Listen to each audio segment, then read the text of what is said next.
prozora se vidi odlična sezona uz Croatia osiguranje i PBZ.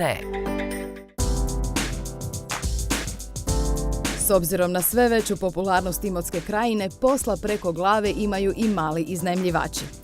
Naš današnji sugovornik za svoje je goste pripremio pravu palaču s brojnim prednostima, ali i ponekim izazovom. Ovako prekrasna velika kuća, kako vas nije strah ostaviti velikoj grupi ljudi koja tu dođe? Pa evo, iskreno, u samoj izgradnji nisam mislio da će doći do ovih briga koje me sada muče. Objekat se proteže na 2500 kvadratnih metara, od toga je 550 kvadrata stambenog prostora s pomoćnim objektom, roštiljom koji ima još nekih 100 kvadrata, sami bazen ima nekih 100 kvadrata i sada trenutno ima veliku bojas kako riješiti se dodatnih posljedica nakon odlaska gostiju i zato sam se baš odlučio na Croatia osiguranje.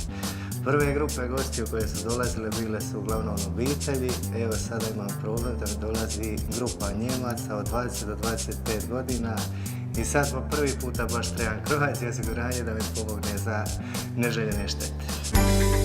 S prozora se vidi odlična sezona uz Croatia osiguranje i PBZ.